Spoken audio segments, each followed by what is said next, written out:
এরে বাবা, দুনিয়ার সব জিনিসের ভিতরে মতনৈক্য পাওয়া যায়, ইখতিলাফ পাওয়া যায়। আমার বাজারে কিন্তু মরতে হবে, এই কথার ভিতরে সবাই একমত। কি আস্তিক বলেন আর কি নাস্তিক বলেন, সকলে একমত। কথা বলেন ঠিক কিনা? এরে নবীর উম্মতের দল, মরা লাগবে, কবরে যাওয়া লাগবে, এটা আমরা যেহেতু সকলেই মানি বা বিশ্বাস করি রে বাবা। এরে নবীর উম্মতের দল, তাইলে মরণের জন্য প্রস্তুতি নেওয়া দরকার।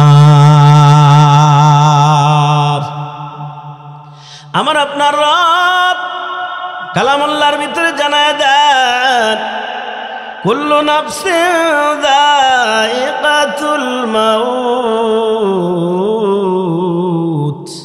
আল্লাহ বলেন, প্রত্যেকটা প্রাণী যার জন্ম আছে, যার প্রাণ আছে, তার মরণের স্বাদ আস্বাদন করা লাগবে রে বাবা। কথা বলেন ঠিক কিনা? তার মানে জন্ম হয়েছে, যার মৃত্যু হবে একদিন, এটা মানতেই হবে। বিশ্বাস করেন আর না করেন, মরতে হবে, এটাই সত্য। কথা বলেন ঠিক কিনা? এজন্য আল্লাহ বলেন, লিকুল্লি উম্মাতিন আজাল ফাইদা জাআ আজালুহুম লা ইস্তাখিরুনা সাআতাও ওয়া লা ইস্তাকদিমুন।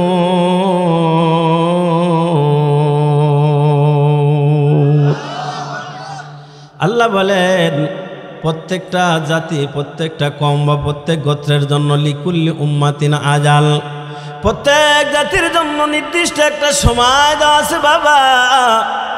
ফাইদা জাআ আজালুহুম, যখন সেই নির্দিষ্ট সময় শেষ হয়ে যাবে রে বাবা, লা ইস্তাখিরুনা সাআতাও ওয়া লা ইস্তাকদিমুন। এক সেকেন্ড আগেও কারো জান কবজ করা হবে না, এক সেকেন্ড পরেও কারো জান কবজ করা হবে না বাবা।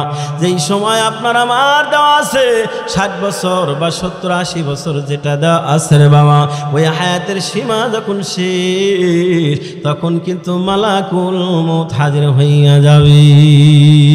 এই জন্য বাবা, আপনার আমার যে বয়স বাড়ে, এ বাবা বয়স বাড়ে না, বয়স কিন্তু আমাদের কমে যায় রে বাবা। আপনার আমার যে হায়াতের একটা সীমা দেওয়া আছে, মনে করেন 70 বছর, আর তার মানে এই 24 সাল গেল গা, তার মানে একটা 70 বছর থেকে একটা বছর চলে গেল। এই কথা যারা বোঝে না বাবা, এরাই তো 31st নাইট এই ডে পালন করে। কথা বলেন ঠিক কিনা? এই তো আসতেছে আজকে 29 তারিখ, এর পরের দিন হলো 30 তারিখ, তারপরে 31 তারিখ। কথা বলেন ঠিক কিনা? এ বাবা, এই রাতের বেলা দেখবেন কত মানুষ গুনাহের কাজ করার জন্য এখন থেকে প্রস্তুতি গ্রহণ করতেছে বাবা। তারা আনন্দ উদযাপন করে, নতুন বছরকে স্বাগতম জানায়। যদি বুঝতো তাইলে আমার বাজারে আনন্দ করতো না, বসে বসে কান্ত। যা আমার 70 বছরের হায়াতের জিন্দেগি, আমার মনে করেন 40 বছর চলতেছে, তার মানে 24 সাল গেল, 41 বছর চলে গেল, তার মানে 70 থেকে 41 বছর, একটা বছর আরো 40-এর সাথে যোগ হয়ে গেল। আবার যখন 25 সাল শেষ হবে, 26 সাল পড়বে, আর একটা বছর চলে গেল, বা 42 বছর চলে গেল, 70 থেকে আর একটা বছর কমে গেল। এটা যদি আমি আপনি বুঝতাম, তাইলে ওই রাতের বেলা তাহাজ্জুদ পড়ে আল্লাহর কাছে রোনাজারি করতাম। আজকে না বোঝার কারণে ওই দিনে আমরা গুনাহ করি। নতুন বছরকে স্বাগতম জানাইতে গিয়া আমরা অনেকেই গুনার কাজে হাত দেই বাবা। ও যুবকের দলেরা, এই ডে পালন করা আমার আপনার জন্য জায়েজ নাই। 31st এটা মুসলমানদের কোনো উদযাপন না, এটা বিধর্মীদের কৃষ্টি কালচার। ওরে নবীর উম্মতের দল, এই ডে আমাদের জন্য না, আমাদের জন্য হলো কান্নার করার দিন, কান্না করার রাত। আমার হায়াত থেকে একটা বছর চলে গেল গো আল্লাহ, জানি না এই একটা বছরে কতটা গুনার কাজ করেছি আর কতটা নেকির কাজ করলাম। আল্লাহ জানি না তোমার গোলামি করে তোমার সন্তুষ্টি কতটুকু অর্জন করতে পারলাম, আমার জানা নাই। আল্লাহ, আমার হায়াত থেকে একটা বছর চলে গেল, সামনের বছর যেন তোমার গোলামি করতে পারি তৌফিক দাও। এইভাবে দোয়া করতো, কান্না করতো। কথা বলেন ঠিক কিনা রে বাবা? কিন্তু আমরা এটা গুনাহের মাধ্যমে উদযাপন করি, 31st নাইট পালন করি রে বাবা। এটা মুসলমানদের দিবস নয়, এটা পালন করা যাবে না। বিধর্মীরা পালন করে হ্যাপি ভ্যালেন্টাইন্স, মুসলমানের সন্তানেরা বলে কত ফাইন। 31 নাইটের ভিতর মদের বোতল লিয়া এই মাতাল হইয়া তারের খাম্বা ধইরা বলে প্রিয়া। কথা কয় না, আছে না নাই? বিধর্মীরা পালন করে হ্যাপি ভ্যালেন্টাইন্স, মুসলমানের সন্তানেরা বলে কত ফাইন। 31 নাইটের ভিতর মদের বোতল লিয়া মাতাল হইয়া তারের খাম্বা ধইরা বলে প্রিয়া।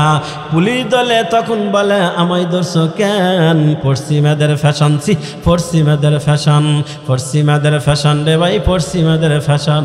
মুসলমানের ফ্যাশন সাইরা বানায় তারে ভূষণ, বিধর্মীদের ফ্যাশন লইয়া দেখায় কেমন নাচন। পশ্চিমাদের ফ্যাশন, পশ্চিমাদের ফ্যাশন।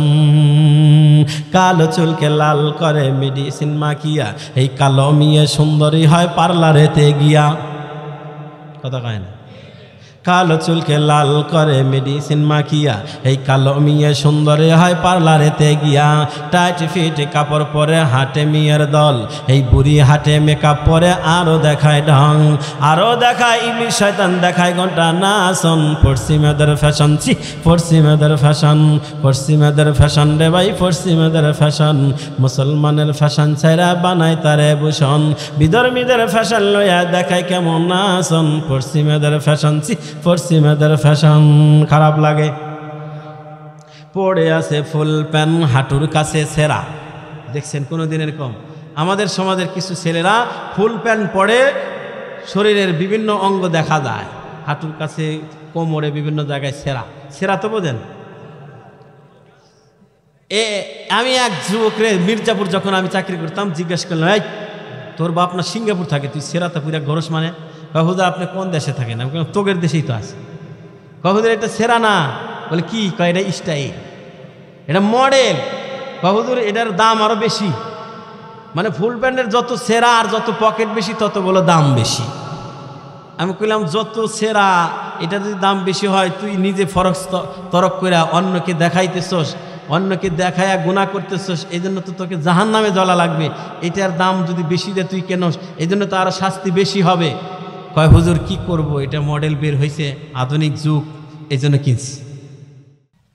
আমাদের কলবটাকে সুন্দর করা দরকার। এই জন্য আল্লাহ বলেন, ইয়াউমা লা ইয়ানফাউ মালু ওয়ালা বানুন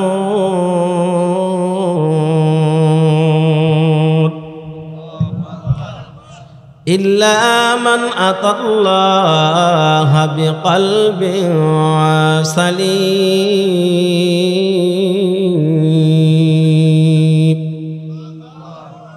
আল্লাহ বলেন কলবে সালিম মানে স্বচ্ছ সুন্দর ফ্রেশ একটা কলব আল্লাহ দেখতে চান বাবা। পয়গম্বর তার জবানে দিয়া বলেন, ইন্নাল্লাহা লা ইয়ানজুরু ইলা সুওয়ারিকুম ওয়া আমওয়ালিকুম ওয়ালাকিন ইয়ানজুরু ইলা কুলুবিকুম ওয়া আমালিকুম। নবীজি বলেন আল্লাহ তাআলা আপনার আমার এই বাহ্যিক সুরত আকৃতি দেখবেন না বাবা, আপনার বাড়ি গাড়ি ব্যাংক ব্যালেন্স আছে কিনা এটা আল্লাহ দেখবেন না। আল্লাহ দেখবেন আপনার আমার কলব, আপনার আমার আমল। এজন্য বাবা আমাদের কলবটারে সুন্দর করা দরকার। কলব যদি সুন্দর হয় কিয়ামতের ময়দানে আল্লাহ তাআলা কলব দেখে দেখে জান্নাত বন্টন করবে বাবা। এজন্য আমাদের কলবটাকে সুন্দর করা দরকার। এই কলব সুন্দর করার জন্য আমি যে হাদিস পড়েছি বাবা, মায়ার নবী বলেছেন, ইন্না হাযিহিল কুলুবা তাসতাউ কামা ইয়াস্তাউল হাদিদা ইযা আসাবাহুল মা। কিলা মা জালা ওয়া ইয়া রাসূলুল্লাহ, ক্বালা কাসরাতু যিকরিল মাউত ওয়া তিলাওয়াতিল কুরআন। নবীজি বলেন, ইন্না হাযিহিল কুলুবা তাসতাউ কামা ইয়াস্তাউল হাদিদা ইযা আসাবাহুল মা। নবী বলেন নিশ্চয় কলব সমূহ অন্তর সমূহের ভিতরে মরিচয় পড়ে যায়, দাগ পড়ে যায়। গুনাহের কারণে কলবের ভিতরে দাগ পড়ে, মরিচয় লেগে যায়। যেমন নবীজি উদাহরণ দিয়ে বয়ান করেন, যেমন লোহাতে পানি লাগলে ইদা আসাবাহুল মা। নবীজি বলেন কামা ইয়াস্তাউল হাদিদা ইদা আসাবাহুল মা। যেমন হাদিদ মানে লোহা, যেমন লোহাতে পানি লাগলে লোহার ভিতরে মরিচয় লাগে না, জং পড়ে যায় না? ওই যে কুরবানি করে ছুরিটা রাইখা দিয়েছেন, আবার 1 বছর পরে যখন ছুরিটা বের করবেন দেখবেন জং পড়ে গেছে। ওইটা নিয়ে আবার কামারের কাছে যায় আগুনে পুরায় লোহার রেয়াত মাইরা ওটা পরিষ্কার করা লাগে। কথা বলেন ঠিক কিনা? তো নবীজি বলেন বনি আদম কুল্লু বনি আদম খত্তাউন ও খয়রুল খত্তাইন আত-তাওয়াবুন, প্রত্যেক বনি আদম গুনাহগার, কম হোক আর বেশি হোক সকলেরই গুনাহ হয়ে যায়। গুনাহের কারণে কলবের ভিতরে দাগ পড়ে, মরিচায় লেগে যায়। এই কলবের মরিচায় পরিষ্কার করার লোহার কোনো রেয়াত মারা যাবে না। কি মারা যাবে? সাহাবায়ে কেরাম নবী কি জিজ্ঞেস করেন, ওগো নবী তাহলে কলবের এই ময়লা এই জং পরিষ্কার করব আমরা কেমনে? খেয়াল করেন, পয়গম্বর বলেন কাসরাতু যিকরিল মাউত ওয়া তিলাওয়াতিল কুরআন। আপনার আমার পয়গম্বর তিনি তার পবিত্র জবান দিয়ে বলেন 2টা জিনিসের মাধ্যমে তোমাদের কলবের জং দূর হবে, কলবটা পরিষ্কার হয়ে যাবে। নাম্বার 1, মায়ার নবী বলেন কাসরাতু যিকরিল মাউত, বেশি বেশি মরণের কথা স্মরণ করা। বেশি বেশি মরণের কথা স্মরণের ধাক্কা কলবের জং পরিষ্কার হয়, ওই লোকটা হয় যা আখিরাতের জন্য পাক্কা।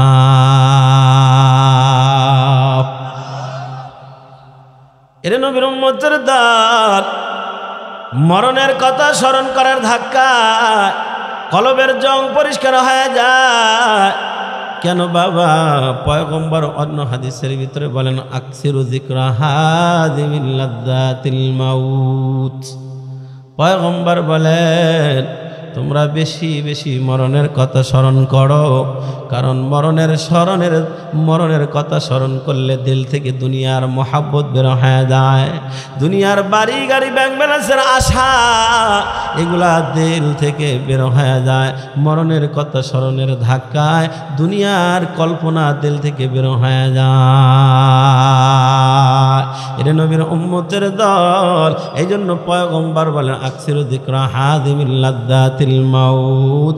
দুনিয়ার স্বাদ, দুনিয়ার ভোগবিলাসী এগুলা নষ্ট করে দেয়। মরণের কথা স্মরণ করলে এগুলার ধ্যান খেয়াল দিল থেকে বের হয়ে যায় বাবা। এর নবীর উম্মতের দল, এই জন্য অন্য জায়গায় পয়গম্বর বলেন কোন উম্মত যদি দৈনিক 20 বার মরণের কথা স্মরণ করতে পারে বাবা, এক হাদিসে পয়গম্বর বলেন আল্লাহ তাআলা তারে শহীদি মর্যাদা দিয়া দেয়। কেন বাবা? 20 বার মরণের কথা স্মরণ করলে শহীদি মর্যাদা আল্লাহ কেন দিবেন রে বাবা? এই জন্যই একটা লোক যদি দৈনিক 20 বার এমন চিন্তা ভাবনা করে কখন যেন মসজিদ থেকে এলান হয়ে যায় আমার নামটা অমুকে যে আর নাই, কখন যেন মসজিদের ওই বারান্দার খাট আমার ঘরের দরজা এসে যায়, কখন যেন এসে যায়, এই কল্পনা যদি বারবার কোনো মানুষ দিলের ভিতরে ফিকির করতে পারে রে বাবা, এই লোকটা কখনোই আল কেটে কেটে নিজের ক্ষেত প্রসার বানাতে পারবে না। এই লোকটা কখনোই চাষটলে বৈশা বৈশা আমার বাবাদিরা টিভির দিকে তাকায় থাকে নগ্ন সিনেমা দেখতে পারবে না। এই লোকটা যদি স্মরণ করে কখন যেন মালাকুল মউত আমারে ধরে ফেলে দেয়, মসজিদের খাট কখন যেন আমার ঘরের দরজা এসে দেয়, এই মানুষটা কখনোই আমার বাবাদের 2 নাম্বারই করতে পারবে না। এই মানুষটা কখনোই আমার ভাইয়ের দোকানে বৈশা ওলামায়ে কেরাম ইমাম সাহেবের সমালোচনা করতে পারবে না। আপনাদের এলাকার মানুষ তো বড় ভালো, কিন্তু বিভিন্ন জায়গার মানুষ দোকানে চাষটালে বৈশা 2 শ্রেণীর মানুষের সমালোচনা বেশি করে রে বাবা। 1 নম্বর মসজিদের ইমাম মুয়াজ্জিন আলেম ওলামা এদের সমালোচনা একদল মানুষ বেশি করে, আছে না নাই? আর এক দল আছে হলো যারা সমাজের প্রতিনিধি, মেম্বার, চেয়ারম্যান, এমপি এদের সমালোচনা বেশি করে। এই 2 শ্রেণীর মানুষের সমালোচনায় চাষটাল গরম হয় বেশি। আমার বাজার আপনাদের এলাকার মানুষ তো বড় ভালো, চর অঞ্চলের মানুষ আসলেও ভালো হয়, সাদা সিধা দিলের মানুষ হয়। আমার বাবাদের কিন্তু কিছু কিছু এলাকার মানুষ এমন হয় মসজিদের ইমাম সাহেব কোনো কারণে জোরে হাইটা যাইতেছে, আরেকজনের খোঁচা দেখায়, দেখ হুজুরে কোন দিন দাওয়াত আছে, দেখ কীভাবে যায়। হুজুর যদি একটু আস্তে আস্তে হাঁটে কয় হুজুর পরের বাড়ি খায় নদীটা বানাইছে বড় হাঁটতে পারে না, কাতরা কাতরা হাঁটে, বলে না বলে না। আবার হুজুর যদি খাটো জামা পরে কয় টেডি মার্কা হুজুর, যদি লম্বা পড়ে কয় কাপড়ের দাম বাড়াইলই হুজুররা। আচ্ছা তর্কের খাতিরে মাইনেই নিলাম, কাপড়ের দাম আমরাই বাড়াইলাম, তেল পটল আলু পেঁয়াজ এইগুলার দাম বাড়াইলো কারা? কথা কন না? কোনো ইমাম সাহেবের ঘরের খাটের নিচে তেলের বোতল গুডাউন পাওয়া গেছে? একটা নজির দেখান যে অমক হুজুরের খাটের নিচে তেলের বোতল পাওয়া গেছে? আছে? কথা কন। কিন্তু ফেসবুক ইউটিউব করেন। এজন্য পয়গম্বর বলেন ইন্না হাযিহিল কুলুবা তাসদাউ কামা ইয়াসদাউল হাদিদা ইদা আসাবাহুল মা। নবী বলেন কলব সময়ের ভিতরে দাগ পড়ে যায়, মরিচায় লেগে যায় বাবা। কামা ইয়াসদাউল হাদিদা ইদা আসাবাহুল মা, যেমন লোহাতে পানি লাগলে লোহার ভিতরে জং এসে যায় রে বাবা। বনি আদম গুনাহ করতে করতে গুনাহের কারণে কলবের ভিতরে এরকম মরিচয় পড়ে যায়, দাগ পড়ে যায় বাবা। ওই মরিচয় ওয়ালা মানুষগুলার কাছে কোরআনের সঠিক কথা বললে তাদের কাছে খারাপ লাগে, কোরআনের হক কথা শোনার পরে তাদের দিলের ভিতরে ব্যথা লাগে। এর নবীর উম্মতের দল, এজন্য ওই কলবটাকে সুন্দর করা দরকার। সাহাবায়ে কেরাম জিজ্ঞেস করেন কিলা ওমা জালা ওয়াহিয়া রাসূলুল্লাহ, ও পয়গম্বর ওই দিলের কলবের জং কিভাবে আমরা পরিষ্কার করব? নবী বলেন দুইটা কাজের মাধ্যমে কলবটা পরিষ্কার হয়। নাম্বার এক, এই হাদিসে দুইটা জিনিসের কথা বলেন। এক নাম্বার কাসরাতু যিকরিল মাউত, বেশি বেশি মরণের কথা স্মরণ করবা, দেখবা মরণের কথা স্মরণ করার ধাক্কায় কলব পরিষ্কার হইয়া আখিরাতের জন্য হয়ে যায় পাক্কা। এর নবীর উম্মতের দল, যেই মানুষটার কলবের ভিতরে মরণের ভয়, কখন যেন আমার মরণের ডাক এসে যায়, এই মানুষটা কখনো সুদের টাকা হাতে নিতে পারবে না। ঠিক কিনা জোরে কন? চিন্তা করবে সুদের টাকা হাতে নেওয়ার পরে এই টাকা দিয়ে বাজার করে আমি খেয়ে যদি মারা যাই তাহলে আল্লাহর দরবারে কি জবাব দেব, এই চিন্তা যদি কলবে থাকে এই লোকটা কখনোই সুদের টাকা খেতে পারবে না।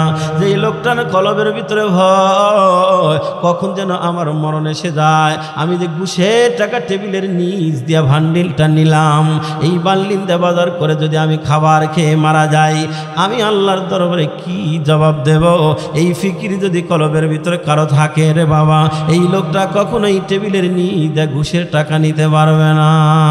ঠিক কিনা জোরে কন?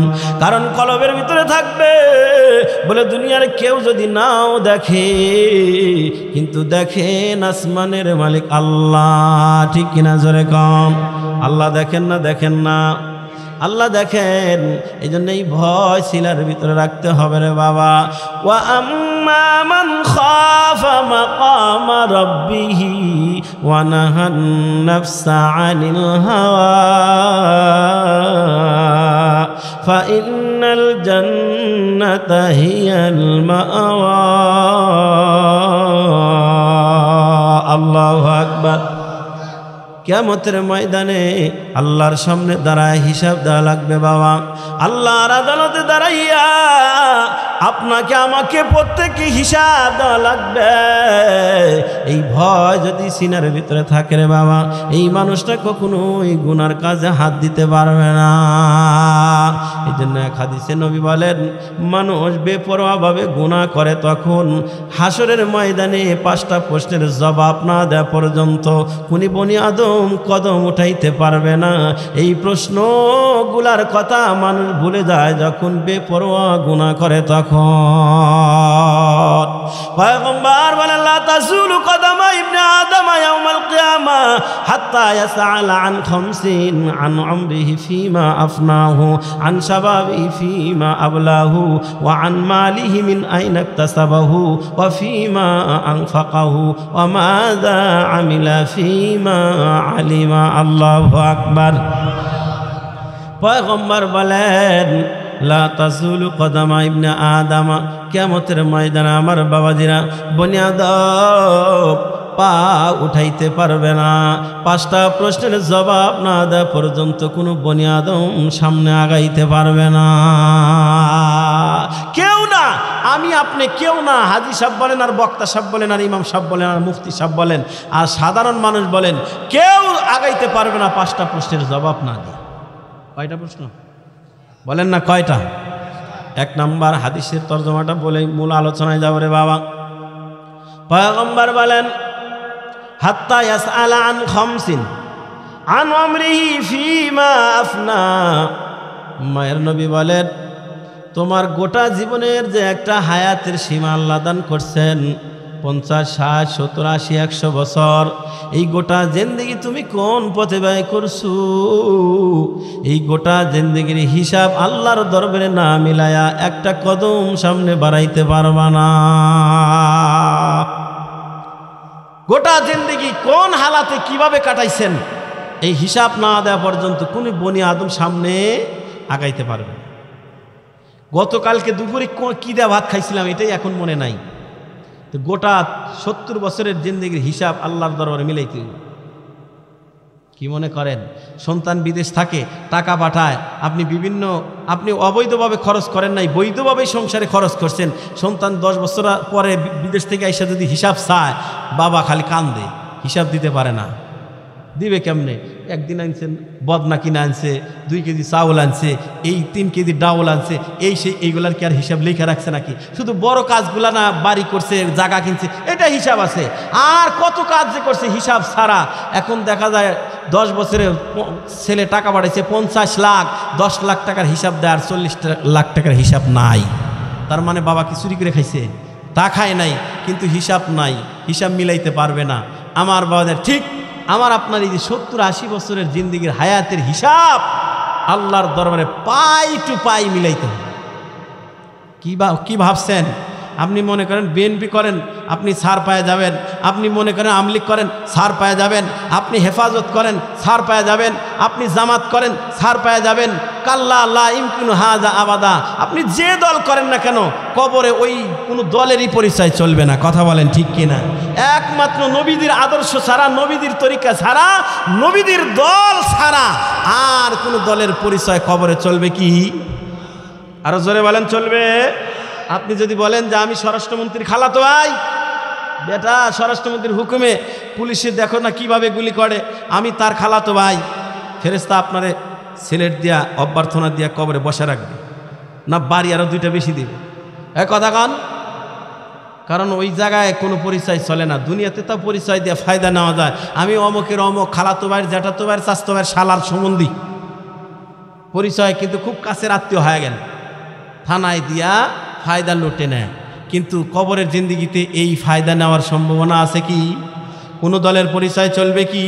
আপনি কোন দল করেন এই পরিচয় ওখানে চলবে না।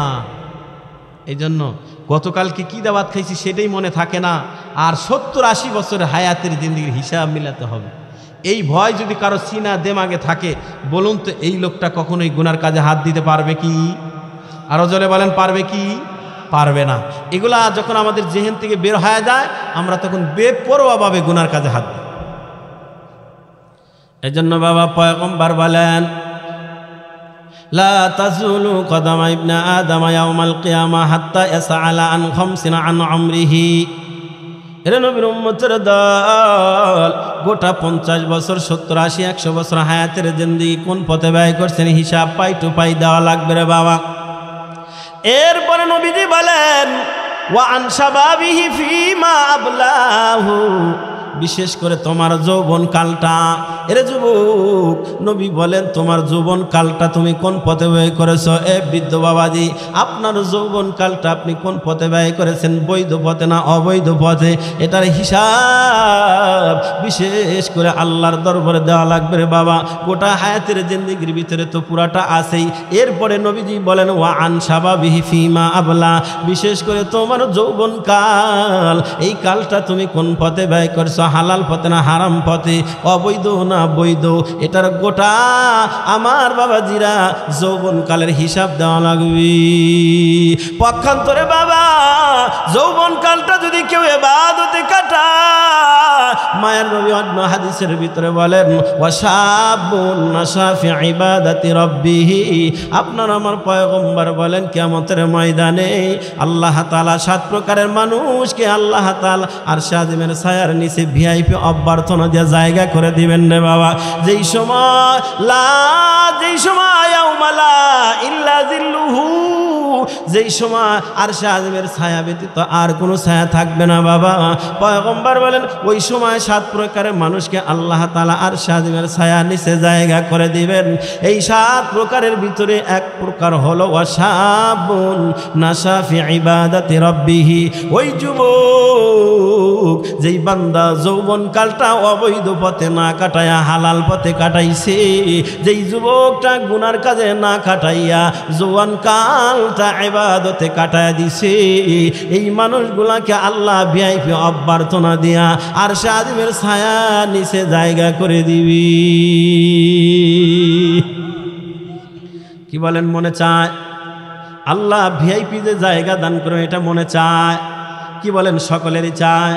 এরে যুবকের দল, আমার বাজার এই যৌবন কাল, আমার বাজার যৌবন কালটা হেলায় খেলায় নষ্ট না কইরা অবৈধ পথে ব্যয় না কইরা এই যৌবন কাল যদি ইবাদতে কাটাও, আল্লাহর হুকুম মেনটেন করে চলো রে যুবক, তাহলে নবী বলেন তোমাকে আরশে আজিমের ছায়া নিচে জায়গা করে দিবি।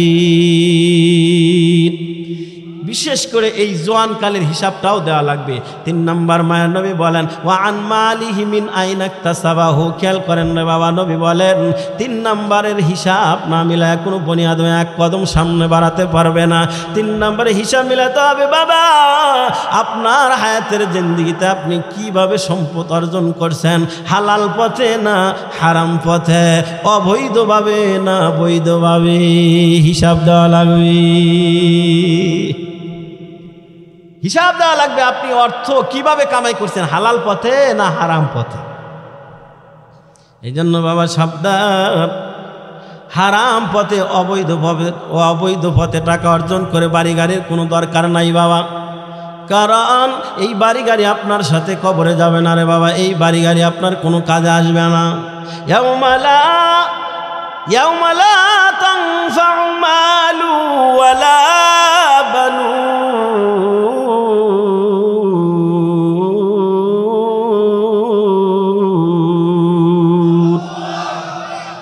আল্লাহ তো বলেই দিছেন ইয়াউমা লা ইয়ানফাউ মালু ওয়ালা বানুন। ছেলে মেয়ে এরপরে টাকা পয়সা বাড়ি গাড়ি দন দৌলত কোনো উপকারে আসবে না রে বাবা। এগুলা তো সব রাইখাই যাওয়া লাগবে, দুনিয়া থেকে নিয়ে যাওয়ার কোনো সিস্টেম নাই রে বাবা। তাইলে আপনি অবৈধ পথে টাকা অর্জন করে বাড়ি গাড়ি করে আপনার লাভটা কি রে বাবা? আপনি বাড়ি করলেন, গাড়ি করলেন, ব্যাংক ব্যালেন্স তৈরি করলেন, এরপরে আপনি মরে গেলেন। বলুন তো একটা টাকাও কি আপনার কবরের ভিতরে দিয়ে দেবে নাকি? এমনটিও হবে না রে বাবা। আপনি কোটি কোটি টাকা অবৈধভাবে কামাই করে একটা বিল্ডিং তৈরি করছেন, বিল্ডিং দেওয়ার পরে হুজুরকে দিয়া দোয়া করায় বিল্ডিং কেবল থাকার জন্য উঠে গেলেন। এ বাবা আল্লাহ না করুক ওই দিন রাত্রে আপনি ওই বিল্ডিংয়ে প্রথম যেদিন শুইছেন, বিদেশি কম্বল নিচে আপনি ঘুমায় গেছেন বাবা, ওই ঘুমের ভিতরে আপনি দুনিয়া থেকে বিদায় নিয়ে চলে গেছেন, মারা গেছেন। এ বাবা আপনজন এটা চিন্তা করবে না যে লোকটা এত কষ্ট করে অবৈধভাবে টাকা অর্জন করে এত সুন্দর করে একটা বিল্ডিং করলো, যেহেতু থাকতে পারলো না, তাইলে বেচারার কবরটা 10 নম্বর তালার ছাদে তার কবরটা দিয়া দেবে। বলে ছাদ তো দেবেই না, তাহলে 10 নম্বর একদম নিচের তালা ফ্লোরে তার কবরটা মনে হয় দিয়া দিবে। তাও দিবে না বাবা। কোথায় দিবে? ওই বাজার, ওই কবরস্থান, ওই বিন্যাসবের নিচে।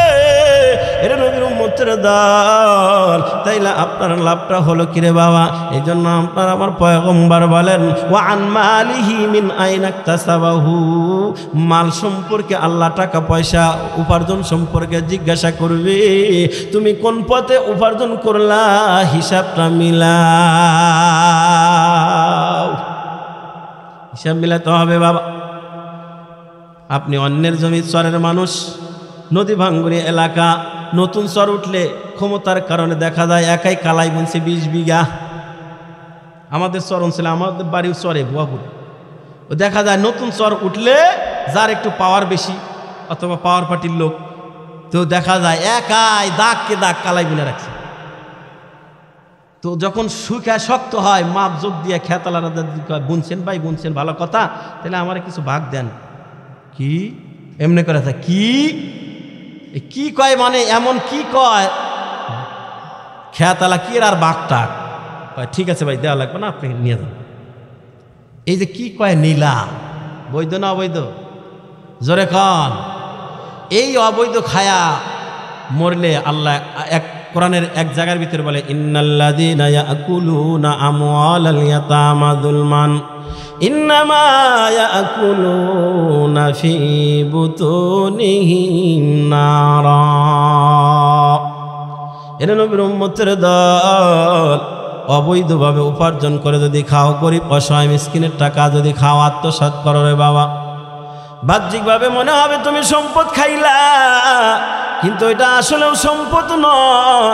আল্লাহ বলেন ইন্নামা ইয়াকুলুনা ফি বুতুনিহিম নারা, তুমি যেন জাহান্নামের আগুন দ্বারা পেটটা ভরে নিলা। এই জন্য সাবধান বাবা, অবৈধভাবে উপার্জন করা যাবে না। 4 নাম্বার প্রশ্নের জবাব দেওয়া লাগবে, খেয়াল করেন বাবা। ওয়াফিমা আনফাকাহু, মাল কিভাবে অর্জন করলেন এটার যেমন হিসাব দেওয়া লাগবে। মাল উপার্জন করার পর আপনি মনে করেন হালালভাবে টাকা উপার্জন করছেন, এই টাকাগুলো আপনি কোন পথে ব্যয় করলেন, হালাল পথে না হারাম পথে, হিসাব দেওয়া লাগবে। আজকে মাহফিলের চাঁদা চাইলে 10 টাকার নোট তোমার বের হয় না, 2 টাকার ওই যে আমার বাবাদের 2 টাকার নোট বের হয়। 10 টাকার নোট বের করতে অনেকের কষ্ট হয়, কিন্তু যুবকরা যদি গানের জন্য চাঁদা চায় 500 টাকা দিতেও লজ্জা পায়, আছে না নাই? যুবকরা খেলা দিছে অথবা গান কোথাও যাবে, ডিজে পার্টি দিছে, 1000 টাকার নোট বের করে দেয়, তারপরেও আবার কয় ভাতিজা যদি কম টম পরে পরে বইলেও দিয়ে দিন। আর মাহফিলের জন্য মসজিদের জন্য গিয়া যদি চাওয়া হয়, কয় তোমরা যে কি ব্যবসা শুরু করছো না, কথা কয় না, এরকম বলে না কিছু মানুষ। মাহফিল দিছে মসজিদের উন্নয়নের জন্য, পোস্টারটা নিয়ে গেলে কয় তোমরা যে কি শুরু করছো না ব্যবসা, এরকম কর লোক আছে না নাই? এই জন্য নবী বলেন ও ফিমা আনফাকাহু, তোমার সম্পদ কোথায় খরচ করছে এটার হিসাব দেওয়া লাগবে, হালাল পথে না অবৈধ পথে, হিসাব দেওয়া লাগবে আল্লাহর দরবারে। হিসাব না দিয়ে এক কদম সামনে বাড়াইতেই পারবেন না। ওইখানে তো আর দুনিয়ার শক্তি চলবে না, বাহাদুরি চলবে না, যে আমার বংশ বড়, লাঠির জোর বেশি, আমি ডাক দিলেই 50 জন যুবক লাঠি না বের হয়, এই ক্ষমতা তো আর ওই জিন্দেগিতে চলবে না। দুনিয়ায় নাই চলে, কিন্তু আখিরাতে চলবে না।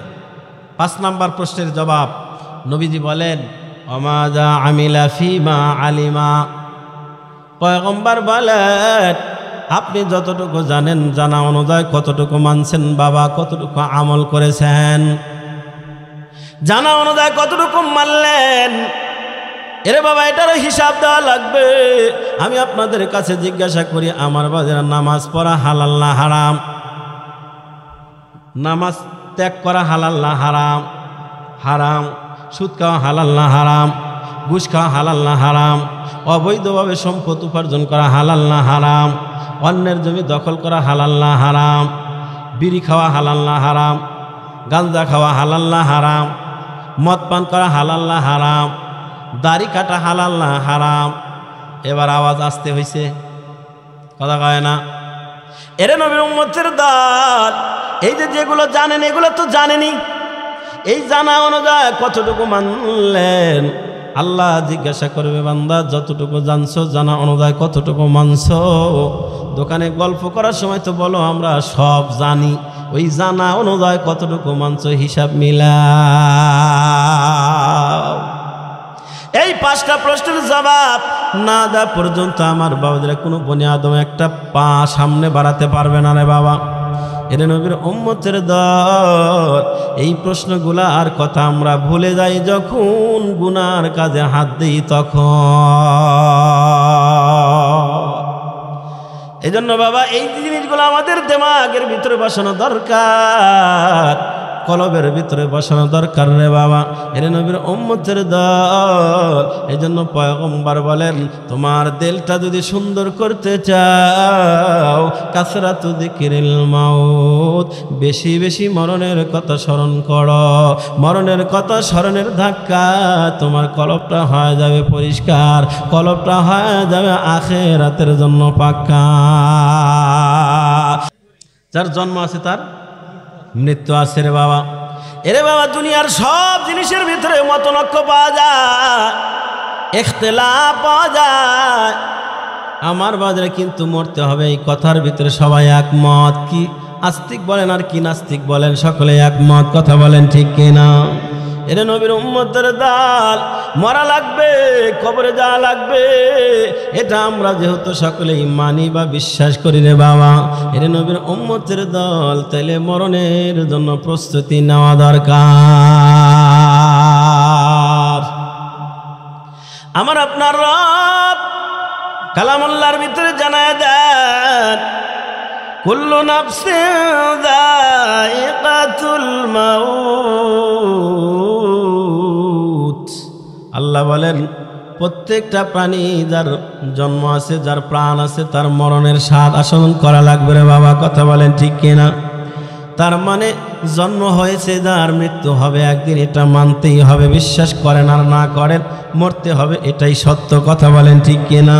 এজন্য আল্লাহ বলেন লিকুল্লি উম্মাতিন আজাল ফাইদা জাআ আজালুহুম লা ইস্তাখিরুনা সাআতাও ওয়া লা ইস্তাকদিমুন।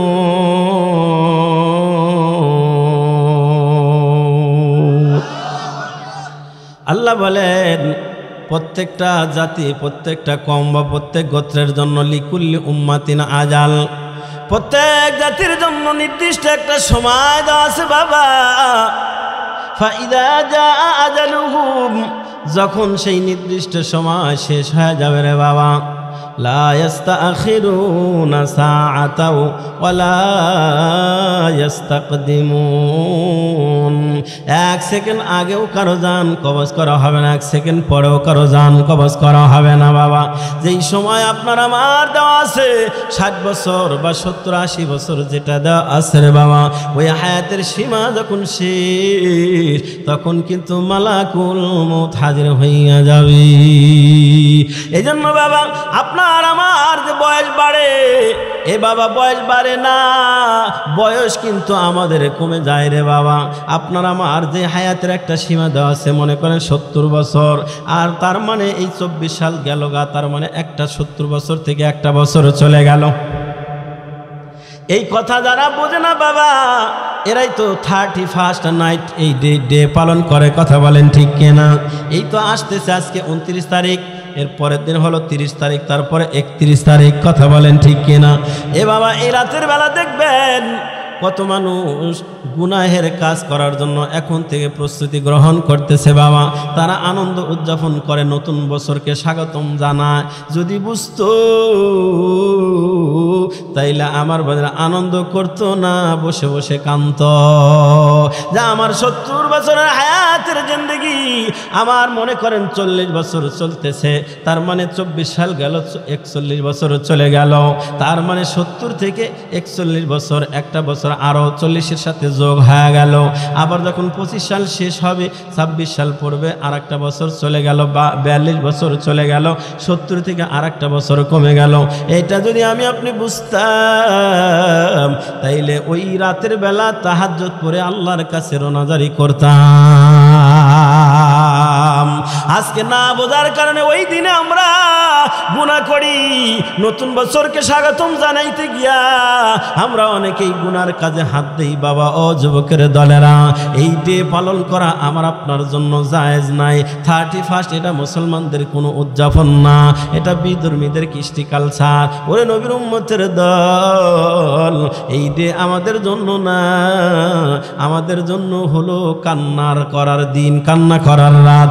আমার হায়াত থেকে একটা বছর চলে গেল গো আল্লাহ, জানি না এই একটা বছরে কতটা গুনার কাজ করেছি আর কতটা নেকির কাজ করলাম আল্লাহ জানি না। তোমার গোলামি করে তোমার সন্তুষ্টি কতটুকু অর্জন করতে পারলাম আমার জানা নাই।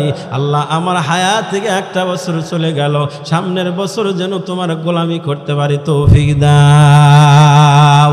এইভাবে দোয়া করতো, কান্না করতো, কথা বলেন ঠিক কিনা রে বাবা? কিন্তু আমরা এটা গুনাহের মাধ্যমে উদযাপন করি, 31st নাইট পালন করি রে বাবা। এটা মুসলমানদের দিবস নয়, এটা পালন করা যাবে না। বিধর্মীরা পালন করে হ্যাপি ভ্যালেন্টাইন্স, মুসলমানের সন্তানেরা বলে কত ফাইন। 31st নাইটের ভিতর মদের বোতল লিয়া এই মাতাল হইয়া তারের খাম্বা ধইরা বলে প্রিয়া। কথা কয় না, আছে না নাই? বিধর্মীরা পালন করে হ্যাপি ভ্যালেন্টাইন্স, মুসলমানের সন্তানেরা বলে কত ফাইন। 31st নাইটের ভিতর মদের বোতল নিয়া মাতাল হইয়া তারের খাম্বা ধইরা বলে প্রিয়া। পুলিশ দলে তখন বলে আমায় ধরছো কেন? পশ্চিমাদের ফ্যাশন, পশ্চিমাদের ফ্যাশন, পশ্চিমাদের ফ্যাশন রে ভাই, পশ্চিমাদের ফ্যাশন। মুসলমানের ফ্যাশন সাইরা বানায় তারে ভূষণ, বিধর্মীদের ফ্যাশন লইয়া দেখায় কেমন নাচন। পশ্চিমাদের ফ্যাশন, পশ্চিমাদের ফ্যাশন। কালো চুলকে লাল করে মেডিসিন মাখিয়া, এই কালো মেয়ে সুন্দরী হয় পার্লারেতে গিয়া। কথা কয় না? কালো চুলকে লাল করে মেডিসিন মাখিয়া, এই কালো মেয়ে সুন্দরী হয় পার্লারেতে গিয়া। টাইট ফিট কাপড় পরে হাটে মেয়ের দল, এই বুড়ি হাটে মেকআপ পরে আরো দেখায় ঢং, আরো দেখায় ইংলিশ শয়তান, দেখায় ঘন্টা নাচন। পশ্চিমাদের ফ্যাশন, পশ্চিমাদের ফ্যাশন, পশ্চিমাদের ফ্যাশন রে ভাই, পশ্চিমাদের ফ্যাশন। মুসলমানের ফ্যাশন ছাইরা বানায় তারে ভূষণ, বিধর্মীদের ফ্যাশন লইয়া দেখায় কেমন নাচন। পশ্চিমাদের ফ্যাশন, পশ্চিমাদের ফ্যাশন। খারাপ লাগে। পড়ে আছে ফুল প্যান্ট হাঁটুর কাছে ছেঁড়া, দেখছেন কোনো দিনের কম? আমাদের সমাজের কিছু ছেলেরা ফুল প্যান্ট পরে শরীরের বিভিন্ন অঙ্গ দেখা যায়, হাঁটুর কাছে কোমরে বিভিন্ন জায়গায় ছেঁড়া। ছেঁড়া তো বোঝেন? আমি এক যুবকরে মির্জাপুর যখন আমি চাকরি করতাম জিজ্ঞেস করলাম, এই তোর বাপ না সিঙ্গাপুর থাকে, তুই ছেঁড়াতে পুরা ঘরস মানে? হুজুর আপনি কোন দেশে থাকেন? আমি তোগের দেশেই তো আছে। হুজুর এটা ছেঁড়া না। বলে কি? কয় এটা স্টাইল, এটা মডেল। হুজুর এটার দাম আরো বেশি, মানে ফুল প্যান্টের যত ছেঁড়া আর যত পকেট বেশি তত বলো দাম বেশি। আমি কইলাম যত ছেঁড়া এটা যদি দাম বেশি হয়, তুই নিজে ফরক তরক করে অন্যকে দেখাইতেছস, অন্যকে দেখায়া গুনাহ করতেছস, এই জন্য তো তোকে জাহান্নামে জ্বলা লাগবে। এটার দাম যদি বেশি দেয় তুই কেন, এই জন্য তো আরো শাস্তি বেশি হবে। কয় হুজুর কি করব, এটা মডেল বের হয়েছে, আধুনিক যুগ, এই জন্য কিনছি। আপনাদের চরণ ছেলেরা তো ভালো, এরকম পরে টরে না।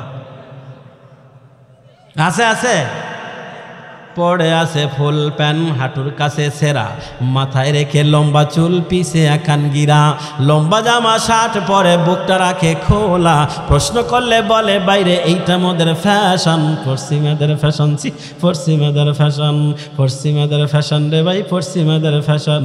মুসলমানের ফ্যাশন ছাড়া বানায় তারে ভূষণ, বিধর্মীদের ফ্যাশন লইয়া দেখায় কেমন নাচন। পশ্চিমাদের ফ্যাশন, পশ্চিমাদের ফ্যাশন। এটা কিন্তু মুসলমানদের ফ্যাশন না রে বাবা। পয়গম্বর বলেন মান তাশাব্বাহা বিকওমিন ফাহুয়া মিনহুম, যে যার মতো চলবে, যে যার নকল করবে, যে যার পোশাক পরবে, আমার বাবা কিয়ামতের ময়দানে তাকে কিন্তু ওই দলের অন্তর্ভুক্ত করে ওঠানো হবে রে বাবা। এর যুবকের দল, খুব সাবধান, তুমি কার মডেল অবলম্বন করতেছ? তুমি নেইমার বা মেসির মডেল যদি ধরো, তুমি যার মডেল ধরতেছ সে যদি মুসলমান না হয়, কিয়ামতের ময়দানে তার সাথে তোমার হাসর হবে। সে যদি কালেমা পড়ে মুসলমান না হয় মরে, সে যেমন জাহান্নামে যাবে, তার সাথে হাসর হওয়া মানে তোমাকেও কিন্তু আল্লাহর জাহান্নামে জ্বলতে হবে। এই জন্য সাবধান বাবা, সাবধান। এই 31 কোনো মুসলমানদের দিবস না আমার বাজিরা। তাই তো আল্লাহ বলেন তোমার হায়াতের সীমা যখন শেষ, আমি আল্লাহ আগে জানায় দিলাম, হায়াতের সময় যখন শেষ হয়ে যাবে, মালাকুল মউত তোমার কাছে হাজির হয়ে যাবে। একটা সেকেন্ড আগেও জান কবজ করবে না, একটা সেকেন্ড পরেও তোমার জান কবজ করা হবে না আমার বাজিরা। আল্লামা তারেক জামিল তিনি একটা কিতাব লিখছেন মরণের আগে এবং পরে, এই বইখানার ভিতরে লিখছেন আমার বাজার। আর একটা কি সফা, এই বইখানার ভিতরে লিখেছে আমার বাবাজিরা। আবার মুফতি মফিজুল ইসলাম তার হৃদয় গলে সিরিজের ভিতরে ঘটনাটা বর্ণনা করছেন দেবা। একবার আসমানের ফেরেশতারা মালাকুল মউত আজরাইলকে ডাক দেয়, বলে ও মালাকুল মউত আজরাইল, তুমি তো প্রাণীদের জান কবজ করে থাকো, তোমার দিল বড় পাষাণ্ড, দিলে তোমার মায়া নাই, তোমার দিলে মহব্বত নাই, তোমার দিল বড় পাষাণ্ড, তোমার হৃদয় বড় শক্ত। এরপরে একটু জানতে চাই, পৃথিবীর শুরু থেকে না আজ পর্যন্ত কারো জান কবজ করতে কি তোমার মায়া লাগে নাই, দয়া হয় নাই? কথাটা বলার পর মালাকুল মউত আসমানের ফেরেশতাদের ডাক দেওয়া বলে, ও আসমানের ফেরেশতা ভাইরা, তোমরা কথা সত্যই বলেছো, আমার দিল বড় শক্ত, আমার দিলটা বড় পাষাণ্ড, আমার দিলে মায়া নাই, দয়া নাই। আর যদি মায়া থাকতো রে, তাইলে আমি সন্তানকে এতিম বানায়া বাবার জান কবজ করতে পারতাম না, মাকে সন্তানকে এতিম বানায়া আমার জান কবজ করতে পারতাম না, স্ত্রীকে বিধবা বানায়া স্বামীর জান কবজ করতে পারতাম না। এর নবীর উম্মতের দল, মাকে কষ্ট দিয়ে সন্তানের জান আমি কবজ করতে পারতাম না। আমার দিলে মায়া নাই, আমার দিলে দয়া নাই, আমার দিল বড় শক্ত। কথা সত্য বলেছো, তবে তোমরা জানতে চাইছো পৃথিবীর শুরু থেকে আজ পর্যন্ত কারো জান কবজ করতে আমার মায়া লাগছে কিনা? ও ফেরেশতার দল, শুনে নাও, পৃথিবীর শুরু থেকে আজ পর্যন্ত অদ্যাবধি পর্যন্ত যতগুলা মানুষের জান আমি কবজ করেছি, তার মধ্যে 2টা মানুষের জান কবজ করতে আমার একটু মায়া লাগছিল। কয়জন? আরো জোরে কন। এর নবীর উম্মতের দল, এবার আসমানের ফেরেশতা কতজন? আমার বাবাদের এটা যদি আপনারা জিজ্ঞেস করেন ফেরেশতা কতজন, এটা আমি সঠিক উত্তর দিতে পারবো না। তবে পয়গম্বরের একটা হাদিস পাওয়া যায়, নবী বলেন, ওয়াইদা ইয়াদখুলুহু কুল্লা ইয়াউমিন মিয়াতা আলফি। পয়গম্বর বলেন, ওয়াইদা হুয়া ইয়াদখুলুহু কুল্লা ইয়াউমিন 70 আলফা মালাকিন। পয়গম্বর বলেন, লা ইয়াউদুনা ইলাই। পয়গম্বর বলেন যে ফেরেশতা আল্লাহ কতজন বানাইছেন এটার হিসাব কেউ দিতে পারবে না। তবে নবী বলেন, আমাদের বাইতুল্লাহ সোজা একটা ফেরেশতাদের কাবা আছে, বাইতুল মামুর। ওই বাইতুল মামুরে ফেরেশতারা প্রত্যেক দিন তওয়াফ করে বাবা, 70,000 করে ফেরেশতা, আলফা মালাকিন 70,000 ফেরেশতা ওই বাইতুল্লাহ তওয়াফ করে দৈনিক। নবী বলেন, লা ইয়াউদুনা ইলাই। একবার ফেরেশতা যিনি একবার তওয়াফ করার সুযোগ পাইছে, কিয়ামতের আগে আর দ্বিতীয়বার তার কোনো সিরিয়াল আসবে না। তাইলে বুঝেন ফেরেশতা কত আল্লাহ বানাইছেন। 70,000 করে দৈনিক তওয়াফ করবে, যে একবার সুযোগ পাইছে, কিয়ামতের আগে আর কোনোদিন তার সিরিয়াল আর ঘুরবে না, আসবে না, সে আর সিরিয়াল পাবে না। তাহলে ফেরেশতা কত? তো ফেরেশতাদেরকে বলতেছেন মালাকুল মউত, তোমরা যেহেতু জানতে চাইছো তাহলে শুনে নাও, 2 জন ব্যক্তির জান কবজ করতে আমার একটু মায়া লাগছিল। এবার ফেরেশতারা বলে, একটু বলেন না কোন 2 জন মানুষের জান কবজ করতে মায়া লাগছিল, একটু বলেন। এবার মালাকুল মউত বলতেছিল, বা সংক্ষিপ্ত বলবো, এই 2 ব্যক্তির কথা বলে ইনশাল্লাহ দোয়ার দিকে যাব, বিরক্ত করব না রে বাবা, খেয়াল করেন। এবার মালাকুল মউত আসমানের ফেরেশতাদেরকে ডাইকা, ও ফেরেশতার দলেরা, প্রথম নাম্বার, ও আল্লাহর বান্দির জান কবজ করতে আমার মায়া লাগছিল, যে আল্লাহর বান্দি পেটের ভিতরে সন্তান লইয়া গর্ভবতী অবস্থায় তার স্বামীকে সঙ্গে লইয়া দরিয়ার ভিতরে জাহাজে করে ভ্রমণের উদ্দেশ্যে বের হয়েছিল।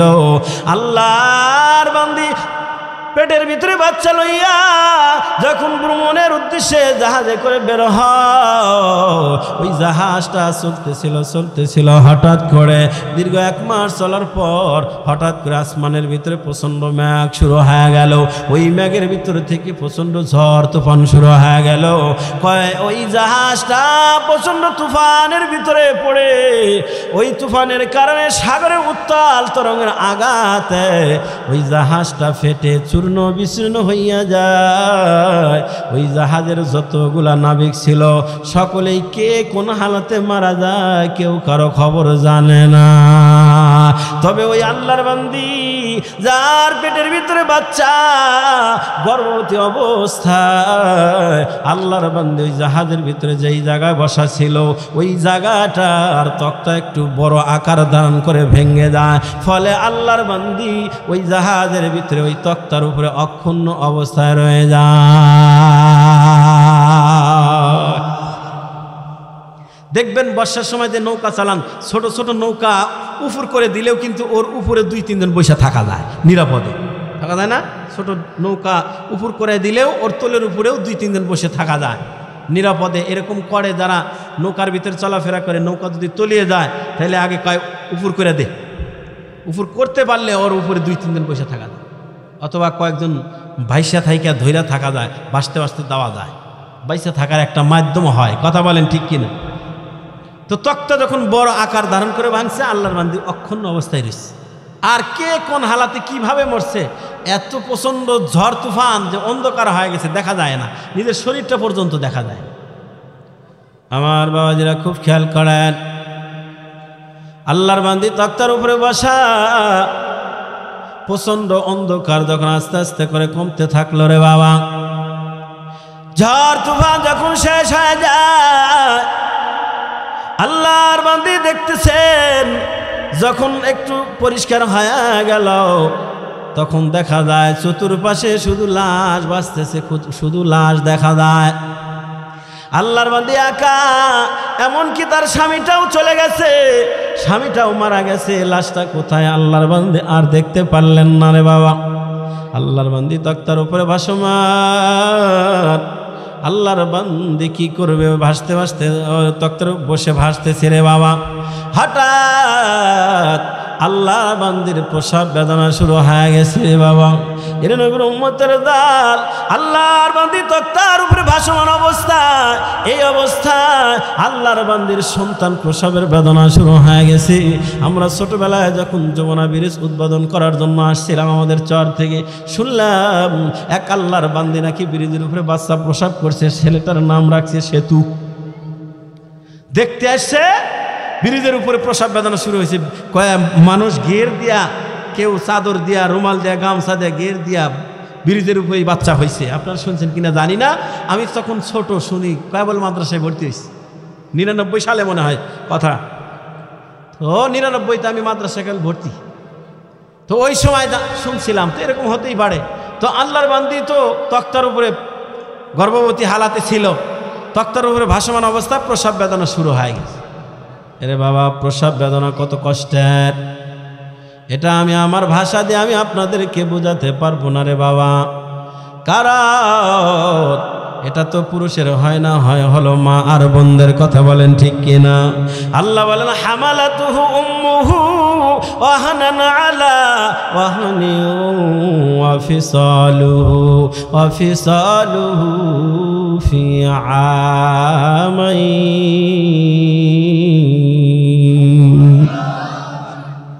এরে বাবা, আল্লাহ বলেন হামালাতুহু উম্মুহু, তোমার মা দুনিয়াতে আসতে সব চাইতে বেশি কষ্ট করেছেন, বিশেষ করে তোমার মা।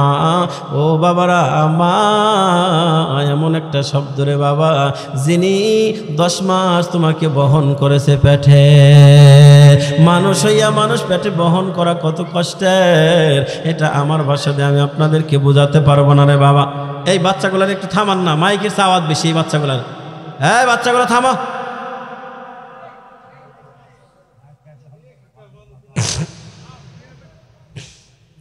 খেয়াল করেন বাবা, আল্লাহ বলেন তোমার মা, তোমাকে পৃথিবী আসতে তোমার মা সবচেয়ে কষ্ট করেছে। মানুষ হইয়া মানুষ পেটে বহন করা কত কষ্টের রে বাবা, এটা মারা বুঝি। এর নবীর উম্মতের দল, মার পেটে যখন সন্তান আসে, এই আমাদের দেশের কৃষ্টি কালচার অনুযায়ী মা কিন্তু বাচ্চা প্রসবের সময় ঘনিয়ে আসলে বাবার বাড়িতে চলে যায়, শ্বশুর বাড়ি থেকে বাবার বাড়ি চলে যায়।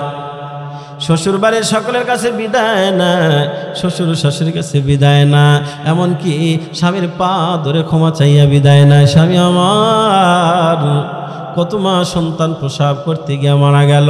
আমার মন বলে আমি হয়তো বাঁচব না। আমার যে শরীরের কন্ডিশন, স্বামী আমার 5টা বছর সংসার করলাম, জানি না আপনার দিলে কষ্ট দিয়েছি বহুবার, দয়া করে আপনি আমার মাফ করে দিয়েন, কারণ বাচ্চা প্রসব করতে হতে পারে আমি মরে যাইতে পারি। তার মানে আপনার আমার মা বাচ্চা প্রসব করার সময় প্রত্যেকটা মা ধরেই নিছে আমি হয়তো আর বাঁচব না, মরে যাব। ঠিক কিনা জোরে কন। এরে নবীর উম্মতের দল, আল্লাহর বান্দি তক্তার উপরে ভাসমান, সন্তান প্রসবের বেদনা যখন শুরু হয়ে গেছি, আল্লাহর বান্দি ব্যথা আর সহ্য করতে পারতেছে না রে বাবা। এ বাবা, দুনিয়ার উপরে দরিয়া ছাড়া জমিনের উপরে যদি প্রসব বেদনা শুরু হয়, মা থাকে, দায়ী থাকে, আপনজনরা থাকে, বান্ধবীরা থাকে, কেউ তারে বাতাস দেয়, কেউ তারে সান্ত্বনা দেয়, কেউ তারে বিভিন্নভাবে সান্ত্বনা দেওয়ার চেষ্টা করে রে বাবা। কিন্তু আল্লাহর বান্দি দরিয়ার ভিতরে ভাসমান অবস্থায় একা, তক্তার উপরে কেউ নাই, তার মা নাই, তার আপন বলতে কেউ নাই, তার বান্ধবীরাও নাই, কেউ বাতাস দিবে, কেউ সান্ত্বনা দিবে এমন তো কেউ নাই। আল্লাহর বান্দি একা তক্তার উপরে ভাসতেছেন, প্রসব বেদনা সহ্য না করতে পারে আল্লাহকে ডাক দেয়, আল্লাহ।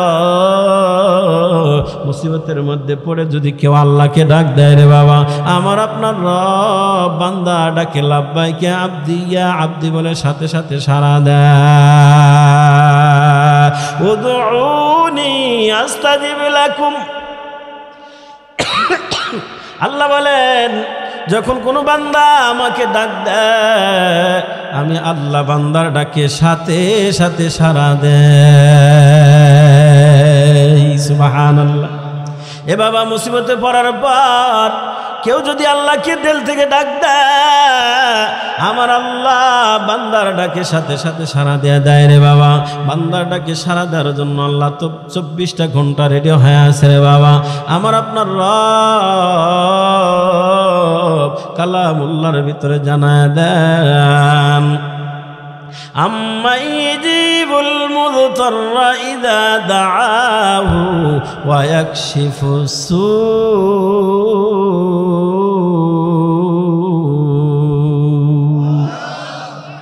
এ বাবা, আল্লাহ বলেন, মুসিবতের মধ্যে পড়ার পর বান্দা যদি ডাক দেয়, আমি আল্লাহ ছাড়া কে আছে তোমাকে মুসিবত থেকে বাঁচানেওয়ালা? আমি আল্লাহই তো তোমাকে মুসিবত থেকে বাঁচাই, রক্ষা করি রে বান্দা।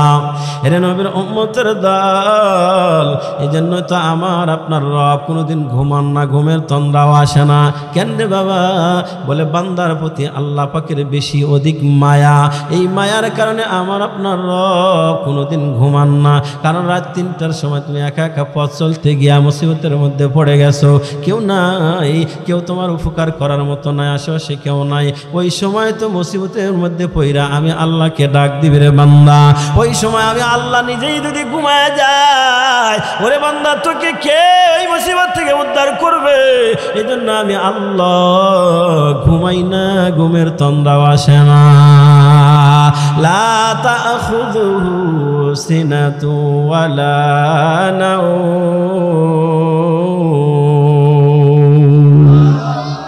এরে নবীর উম্মতের দল, আল্লাহর বান্দি মুসিবতের মধ্যে পইরা ব্যথা সহ্য না করতে পাইরা আল্লাহকে ডাক দেয়, আয়া আল্লাহ, এখানে আমার সহযোগিতা করার মতো কেউ নাই, আল্লাহ তুমি ছাড়া, দয়া করে আমার ব্যথাটা কমায় দাও। ওয়া ইযা সাআলাকা ইবাদি আন্নী ফাইন্নী করিব উজিবু দাওয়াতাদ দাঈ ইযা দাআন ফালইস্তাজিবু লি ওয়াল ইউমিনু বি লাআল্লাহুম ইয়ারশুদুন। এরে বাবা, আল্লাহর বান্দি যখন আল্লাহকে ডাক দেয়, আল্লাহ তাআলা বান্দি ডাকে সাথে সাথে সাড়া দেয়। সুবহানাল্লাহ, জোরে বলি। এর নবীর উম্মতের দল, আল্লাহ পাকের রাসূল এই জন্য তো বলেন ইদা তাকাররাবাল আবদু ইলাইয়া শিবরান তাকাররাবতু ইলাইহি যিরাআন। নবী বলেন কোন বান্দা যখন আল্লাহর দিকে আদাত পরিমাণ অগ্রসর হয়, আমার আপনার রবের রহমত তার দিকে এক হাত অগ্রসর হয়। ওয়া ইদা তাকাররাবা ইলাইয়া যিরাআন তাকাররাবতু মিনহু বা'আন। আল্লাহ বলেন কোন বান্দা যখন আমি আল্লাহর দিকে এক হাত অগ্রসর হয়, আমি আল্লাহর রহমত তার দিকে দুই হাত অগ্রসর হয়। ওয়া ইদা আতানি আমশি আতাইতু হারওয়ালাতান। যখন কোন বান্দা আল্লাহর দিকে হেঁটে হেঁটে যায়, আল্লাহ পাকের রহমত তার দিকে দৌড়ায় আসতে থাকি।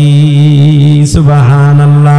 এর নবীর উম্মতের দল, আল্লাহর বান্দা যখন চোখের পানি ছেড়ে কান্না করে, বাবা আয় আল্লাহ আমার এখানে কেউ নাই, আমি একা, স্বামীটাকে নিয়ে আসছিলাম সেও তো মারা গেছে, সেও নাই, আল্লাহ গো আমার ব্যথা কমায় দাও।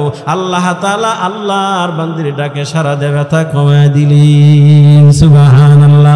ব্যথা কমার পর আল্লাহর বান্দে একটা বাচ্চা প্রসব করলেন, ছেলে বাচ্চা। সুবহানাল্লাহ জোরে বলি। ছেলে হওয়ার পর স্বাভাবিকভাবে এবার মা বড় খুশি রে বাবা। মা ওই তক্তার উপরে বসেই সন্তানটাকে কোলে উঠাইছে রে বাবা। কোলে উঠানোর পর বাবা এখন পর্যন্ত মার স্তনের দুধ ওই সন্তানের মুখের ভিতরে দেয় নাই বাবা।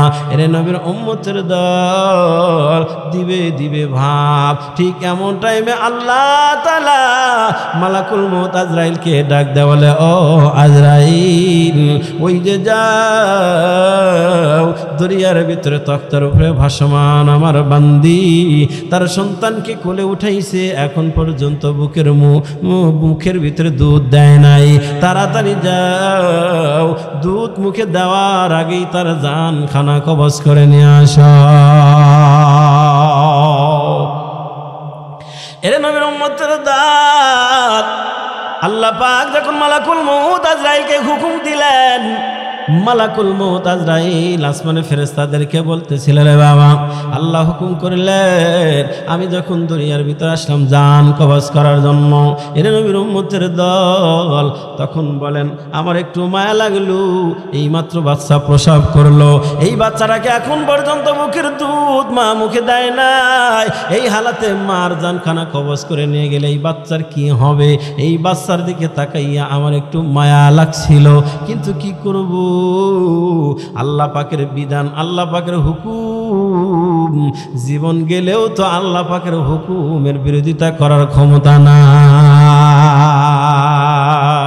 কি বলেন ফেরেশতারা আল্লাহর হুকুম অমান্য করবে নাকি? লঙ্ঘন করবে না রে বাবা। এই কথা এই জন্য আমার আপনার রব জানায় দেয়, বান্দা তোমার কোনো পরিচয় চলবে না, কোন দল করো এ পরিচয় তোমার চলবে না, তুমি জামাত না জাসদ না বাসদ না আওয়ামী লীগ না বিএনপি নাকি আবার অন্য দল করো, বলে কোনো পরিচয় চলবে না রে বাবা। এই আজরাইলের কাছে কোনো পরিচয় চলবে না, তোমার সময় যখন শেষ তোমার জান খানা কবজ করে নেওয়া হবে। আজরাইল বলেন আমার মায়া লাগছিল, সিয়াক সবক দেখে বোঝা যায়। একটা হাদিসের কথা মনে পড়ছে বাবা, হাদিসটা আপনাদেরকে শোনাই রে বাবা। আল্লাহর এক বান্দা, ছোট করে বলবো, 99 জন মানুষকে হত্যা করেছে, বহুবার শুনেছেন হয়তো হাদিস খানা। এর নবীর উম্মতের দল 99টা মানুষ কতল করার পর আল্লাহর বান্দার হুশ আসছে, আমি তো অন্যায় করে ফেলতেছি, কি করা যায় এখন? এই জন্য ফাসালা আন আলামি আহলিল আরদি ফাদুল্লাহ আলা রাহিবিন, একজন গ্রামের মানুষের কাছে জানতে চাইলো যে সবচাইতে বড় আলেম সম্পর্কে আমাকে অবহিত করো। সে একজন খ্রিস্টান পাদ্রীর কথা জানায় দিল। ওই লোকটা সেই খ্রিস্টান পাদ্রীর কাছে যায় বললেন, ইন্নাহু ক্বাতালা 99 নাফসা ফাহাল্লাহু মিন তাওবাতিন। হাদিসের ইবারত বাবা পয়গম্বর বলেন ওই আল্লাহর বান্দা ওই খ্রিস্টান পাদ্রীর কাছে যা বলতেছেন, একজন মানুষ 99 জন মানুষকে হত্যা করেছে, তার জন্য তওবার দরজা খোলা আছে নাকি? আল্লাহর বান্দা ওই রাহেব বলেন, না না, 99 জন মানুষকে যে হত্যা করেছে তার জন্য তওবার দরজা খোলা নাই, তার কোনো মাফ হবে না, তওবার দরজা খোলা নাই। কথাটা বলা মাত্র ফাকাতালাহু ফাকামুলা বিহি মিয়া, আমার বাবাজিরা যেই বলছে তার জন্য তওবার দরজা খোলা নাই, তার মাফ হবে না, অমনেই তারে হত্যা করে ফেলছে, কোপ দিয়ে একদম কাল্লা আলাদা। ফাকামুলা বিহি মিয়া, এখন কতটা পুরা হয়েছে? 100টা পুরা হয়ে গেছে। যেই বলছে মাপ নাই অমনি তারেও মারা ফেলেছে। কিন্তু তার দিলের ভিতরে অনুশোচনা আসছে যে আমাকে ক্ষমা পেতেই হবে, আমি তো অন্যায় করতেছি। আবার লোকজনকে জিজ্ঞাসা করছে যে ভালো মানুষ সম্পর্কে জানো কিনা, জানে, কোরআন হাদিস জানে, তাদের সন্ধান দাও। তখন গ্রামের মানুষ একটা সন্ধান দিছে। কি সন্ধান? ফাসা আলা আন আলামি ফাদুল্লাহ আলা রজুলিন আলিমিন, একজন আলেম সম্পর্কে সন্ধান দিছে। তো ওই লোকটা আলেমের কাছে গেছে।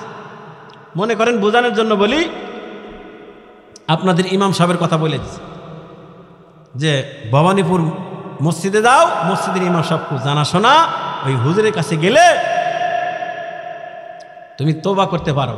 তবে শোনো, তওবা করে তুমি ওখানেই থাকবা, তুমি গ্রামে আসবা না, কারণ গ্রামে আসলে আবার বন্ধুদের সাথে মিশা আবার আগের মতোই হয়ে যাইতে পারে। কত মানুষ এরকম আগের মতোই হয়ে যায়, এরকম হইতে পারো। অথবা মনে করেন বইলে দিছে না, দুলিশ্বর মাদ্রাসায় যাও, ওখানে কিছু আল্লাহ আল্লাহরা আছে, বড় বড় আলেম আছে, ওখানে যায় তওবা করো, ওখানেই থাকবা, আর গ্রামে আসবা না। আবার বললেন না যে হুজুর হ্যাঁ শোনাইতেছেন হাদিস, হাদিসের মধ্যে দুলিশ্বর আইলে কই, আবার ভবানীপুর আইলে কোত্থেকে, এটা বোঝানোর জন্য বলতেছে।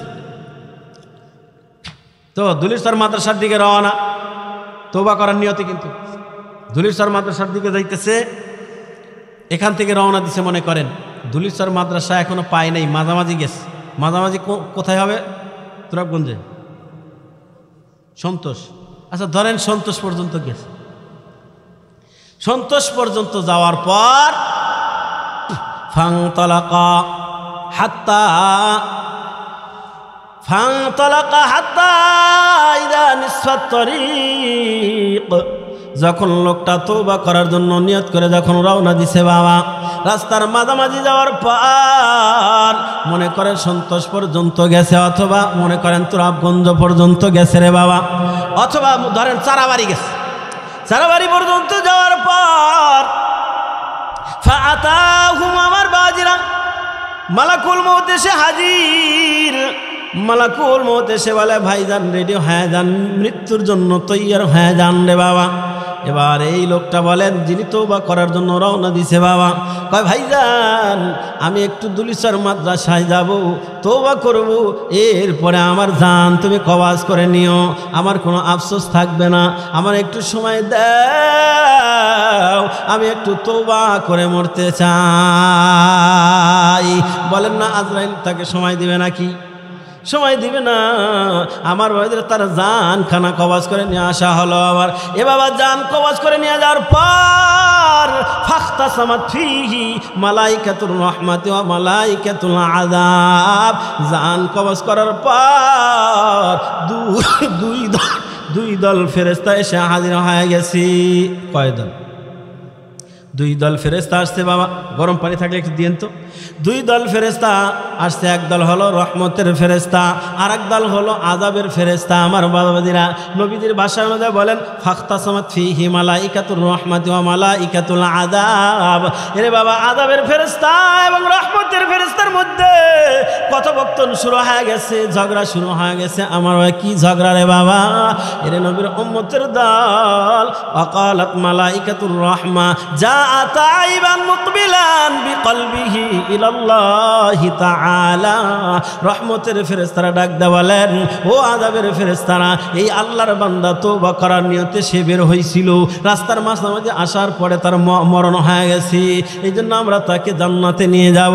আযাবের ফেরেশতারা বলে না না না, তা নেওয়া যাবে না, এই লোকটা জীবনে কোনোদিন ভালো কাজ করে নাই, গুনার কাজ করছে, এমনকি 100 জন মানুষকে হত্যা করেছে, সুতরাং এর রূহটা আমরা জাহান্নামে নিয়ে যাব। 2 দল ফেরেশতার মধ্যে যখন ঝগড়া বাবা, ফেরেশতা তো কেউ কারো থেকে কম না, এমন তো না যে একদল ক্ষমতা পার্টি আর একদল বিরোধী পার্টি ক্ষমতা এমনি কম, এরকম তো না।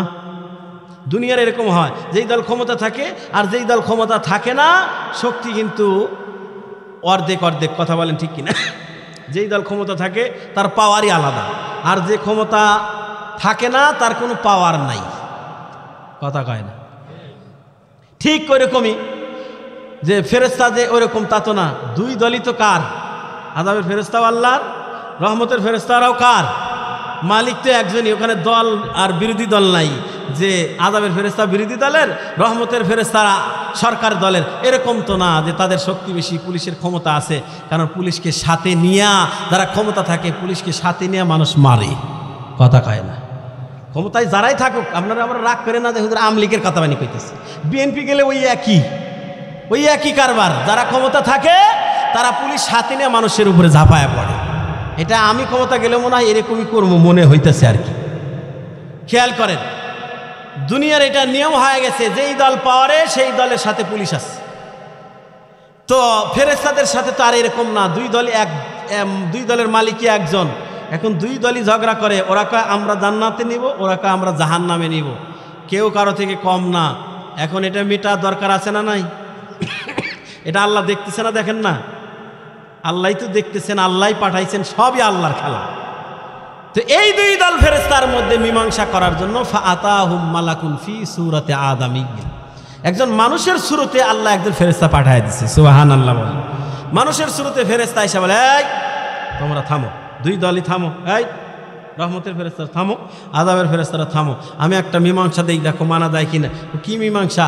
মীমাংসাটা হলো এই বেচারার লাশটাতে পড়ে আছে, এখান থেকে তার বাড়ি পর্যন্ত, যেখান থেকে রওনা দিছে এ পর্যন্ত জায়গা মাপো, এখান থেকে নিয়ে সে যেখানে যাওয়ার জন্য নিয়ত করে রওনা দিছে, অর্থাৎ দুলিচর মাদ্রাসা, সারাবাড়ি থেকে মনে করেন দুলিচর মাদ্রাসা, এখানে মাপো, যেই দিকে জায়গা কম হবে এই লাশটাকে সেই দিকেই গণ্য করা হবে। তো ফেরেশতা মানুষের শুরুতে আইসা এবার রাস্তা মাপবে। ফেরেশতা তো আমাদের দুনিয়ার আমিনের মতো না যে টাকা দিলেই ভাই ওই কাজটা যেন আমার আইলের ভিতরে থাকে, যেভাবে কলে কৌশল সিস্টেম করে। আছে না নাই? কিছু আছে, সবাই আর করে না, কিছু তো থাকবেই। কিন্তু ফেরেশতা তো আর তা না যে ফেরেশতারে ঘুষ দিয়া না লাশটা যেন আমরা জাহান্নামে নিতে পারি বা ওরা জান্নাতে নিতে পারি, এই সিস্টেম তো নাই। ফেরেশতা ইনসাফ আদলের সাথে ন্যায় পরায়ণ মাপবে। তো যখন মাফা হলো, দেখা গেল দুদিকের জায়গা মাইপা দেখা গেল মাত্র 1 বিঘত জায়গা ওই লোকটা তওবা করার নিয়তে যেই দিকে বের হয়েছে ওই দিকে বেশি গেছে। আর এক রাত আসতে যে আসলে বেশি যায় নাই, আল্লাহ তাআলা এই দিকের রাস্তাকে বলছে ফাঁকা হও, ওই দিকের রাস্তাকে বলছে চেপে যাও। এরপরে ফেরেশতা দিয়ে মাফার হুকুম দিছে, মাফার পরেই দেখা গেছে 1 বিঘত ওই দিকে বেশি গেছে, মানে তওবা করার নিয়তে যেই দিকে বের হয়েছে ওই দিকে 1 বিঘত আদাত পরিমাণ জায়গা বেশি গেছে। ফেরেশতার ফয়সালা অনুযায়ী এবার বলল এই লোকটাকে তোমরা জান্নাতে নিয়ে নাও। সুবহানাল্লাহর আওয়াজে মনে হইতেছে আপনারা খুশি না? জান্নাতে নিচে খুশি না? এ ভাই এই বয়ানটাই গাঁটেল এক জায়গায় দিছি, অমনি একজন ফাল দেখা রাখা না, একে জান্নাতে কেন দিল? 100 জন মারছে, এর জাহান্নামে দেওয়া দরকার। হাদিসের বিরুদ্ধে, কিন্তু হাদিসে কয় জান্নাতে নিছে, ও ওর বেশি লেগে গেছে। 100 জন মারছে, ও কি কেন জান্নাত দিল? ওর লেগে গেছে, মানে আল্লাহর চাইতে ওর বেশি দরদ, মার চাইতে মাসের বেশি দরদ হয়ে গেছে। আল্লাহ নিজে বানাইছে বান্দারে, আল্লাহ সবাইরে জাহান্নামে দেওয়ার জন্য বানাইছেন। আল্লাহ খুব মায়া করে বানাইছেন বান্দাকে। আল্লাহ চান না একটা বান্দাও জাহান্নামে যাক, কিন্তু যারা যাবে নিজেদের কৃত কর্মের জন্যই যাবে। কুল্লু নাফসিম বিমা কাসাবাত রাহিনা। এরা নবীর উম্মতের দল, কথা অন্য দিকে চলে যাবে বাবা, আমি অন্য কথা বলতে আমি আজকে পারবো না রে বাবা, খুব খেয়াল করেন রে বাবা। এরা নবীর উম্মতের দল, রহমতের ফেরেশতা যখন তাকে জান্নাতে নিয়ে গেল রে বাবা, খেয়াল করেন, আমি শুধু বুঝাইতে চাইলাম এই লোকটা, হাদিসের এবারত দেখে বোঝা যায় লোকটা মনে হয় ফেরেশতাকে বলছিল আমার একটু সময় দাও, একটু তওবা করি, তারপরে আমার জান কবজ করো। কিন্তু সময় দিছে কি? জোরে বলেন, দিছে কি? সময় দেওয়ার সুযোগ তো নাই বাবা, সময় দিতে পারবে না, এটা আল্লাহ আমাদেরকে আগেই জানাই দিয়েছেন। লিকুল্লি উম্মাতিন আজাল ফাইদা জাআ আজালুহুম লা ইস্তাখিরুনা সাআতাও ওয়া লা ইস্তাকদিমুন।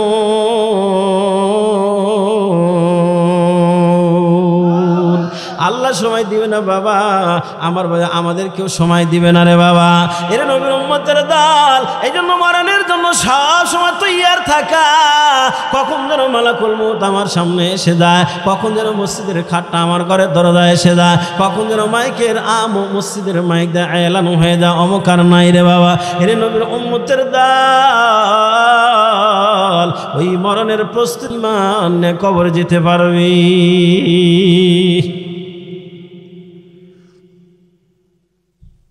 মালাকুল মউত আজরাইলকে ফেরেশতারা বলেন, ও মালাকুল মউত, দ্বিতীয় কোন ব্যক্তির জান কবজ করতে মায়া লাগছিল?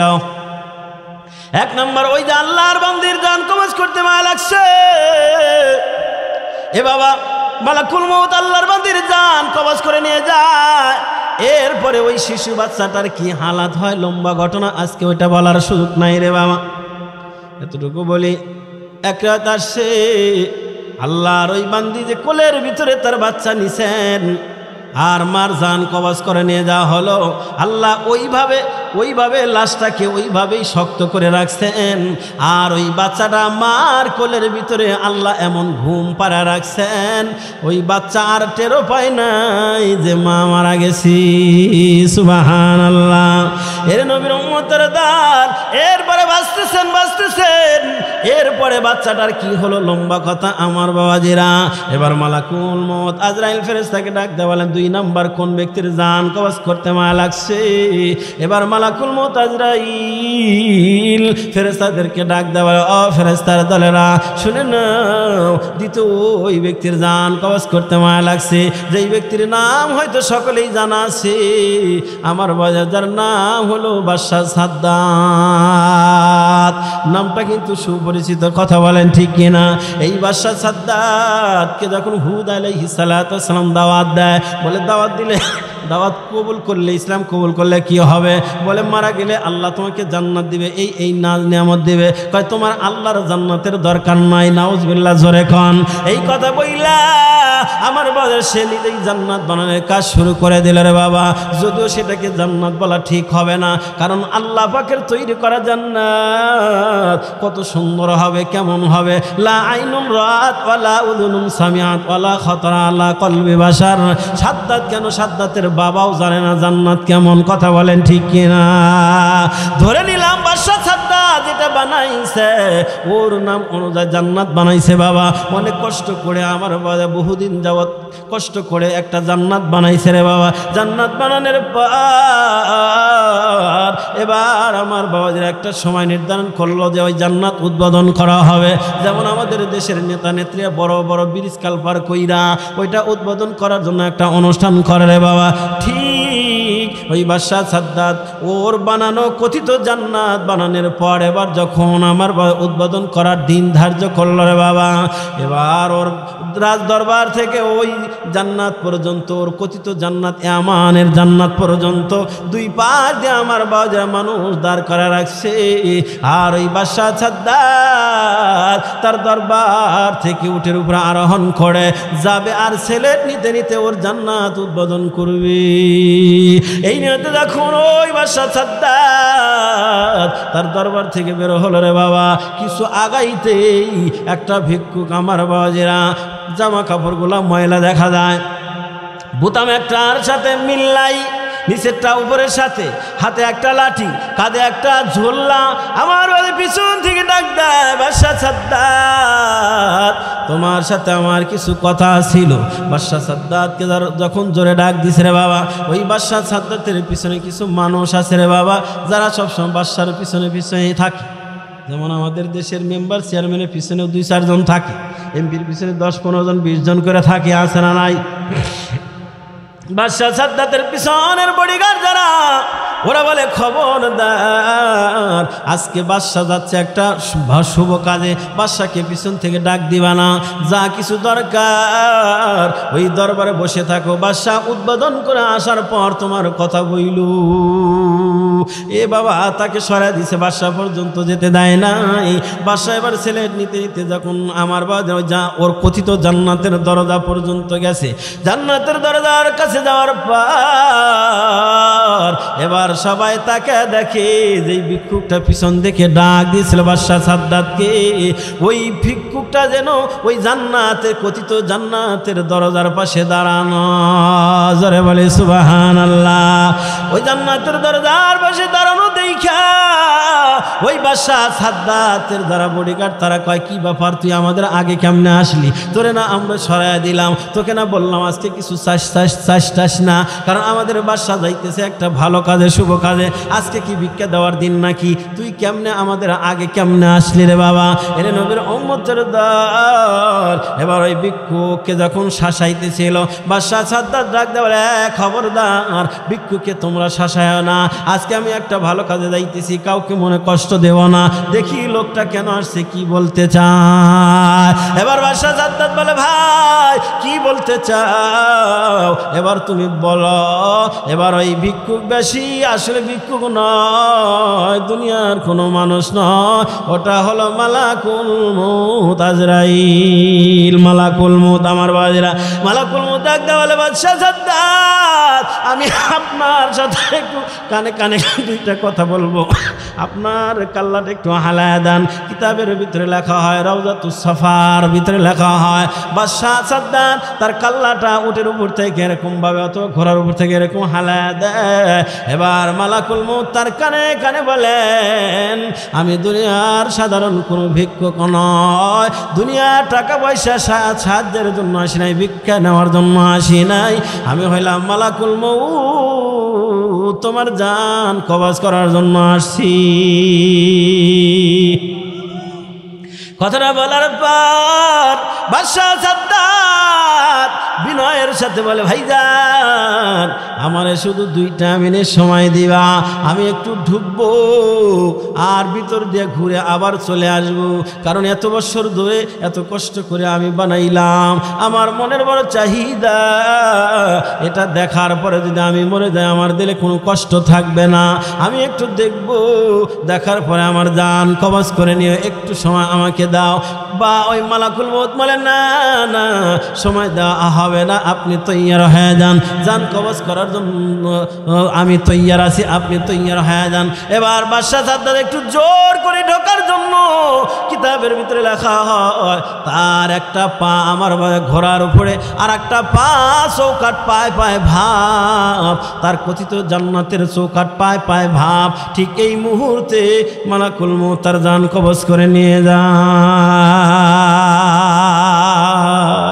জান কবজ করে নিয়ে যায়। এবার মালাকুল মউত আসমানের সমস্ত ফেরেশতাদেরকে ডাক দেওয়ালে, আমার একটু মায়া লাগছিল, বেচারা এত কষ্ট করে বানাইছে, একটু সময় চাইছিল, একটু দেখবে, আমার মনে চাইছিল যে একটু সময় দেখুক তারপরে জান কবজ করে, কিন্তু না, সময় তো দেওয়া যাবে না, কারণ আল্লাহর ওয়ার্ডার, আল্লাহ বলেছেন ওর এক পা থাকবে উপরে আর এক পা চৌকাট পায় পায় ভাব, এই হালাতে জান কবজ করা লাগবে, আমি ওই হালাতেই তার জান কবজ করে নিয়ে আসছি। এরে নবীর উম্মতের দল, আমার বাবাজিরা কি বুঝাইতে চাইলাম, একটা জিনিস আমি এখান থেকে পয়েন্ট বের করি রে বাবা, বুঝাইতে চাইলাম, সেটা হলো আমার বাবাজিরা আজরাইল চাইলেও কিন্তু সময় দিতে পারে না, আর আমাদের তো সময় দেওয়ার তো প্রশ্নই আসে না রে বাবা। তার মানে আমাদের হাসিমত সময় যখন শেষ হয়ে যাবে আমাদের মরতেই হবে রে বাবা। পয়গম্বর এক হাদিসে বলেন, ইন্নার রিজকা লা ইয়াতলুবুল আবদা কামা ইয়াতলুবুহু আজালুহু। এ বাবা, মানুষের রিজিক মানুষের পিছনে যেরকম দৌড়াইতে থাকে, মানুষের মরণ মানুষের পিছনে পিছনে খুঁজতে থাকি, কখন যেন থাবা মেরে দেয় বাবা, কখন যেন ধরে ফেলে দেয়, জানটা বের করে নিয়ে যাবে বাবা। জানটা বের হওয়ার পর এই খাঁচাটা কিন্তু পড়ে থাকবে, এই খাঁচার আর কোনো দাম নাই, ঠিক কিনা জোরে কও। এর নবীর উম্মতের দল, তাহলে এই বডির কোনো দাম নাই, আমার বাবাজিরা এই খাঁচার কোনো মূল্য নাই রে বাবা। যতক্ষণ পর্যন্ত শ্বাস থাকবে ততক্ষণ আপনার পাওয়ার ক্ষমতা অনেক কিছু আছে আপনার। যখন এই শ্বাস বন্ধ, এই খাঁচার আর 5 পয়সার দাম নাই। আল্লাহ নবী সুলাইমান পয়গম্বরের বাবা দাউদ আলাইহিস সালাতু ওয়াস সালাম আমার বাবাজিরা একবার সন্তানদের পরীক্ষা নিলেন রে বাবা, যে আমি ইন্তেকাল করার পর আমার এই সিংহাসনে কে বসবে, আমার রাজত্ব কে চালাবে, আমার এই দায়িত্ব কে পালন করবে। বড় সন্তান আগের পক্ষের 10 জন সন্তান তারা ডাক দেয়া বলে, এক একজনে বলে আব্বা আমরা পাবো, আমাদেরকে দিবেন। আর ছোট ঘরের হলো হযরত সুলাইমান পয়গম্বর। সুলাইমান পয়গম্বরকে একটু বাবা ভালোবাসেন, দাউদ পয়গম্বর ভালোবাসেন। সকলে মিলে সবাই জানে যে সুলাইমানকে বেশি ভালোবাসে, তার মানে এই দায়িত্ব মনে হয় সুলাইমানকেই দিয়ে দিবে। এই জন্য দাউদ পয়গম্বর একবার পরীক্ষার ব্যবস্থা করলেন, বলে পরীক্ষায় যে উত্তীর্ণ হইবা আমার দায়িত্ব তাকেই দেওয়া হবে। এর নবীর উম্মতের দল সংক্ষেপে কথা হলো, সন্তানদেরকে বললেন অমুক দিন তোমাদের পরীক্ষা হবে।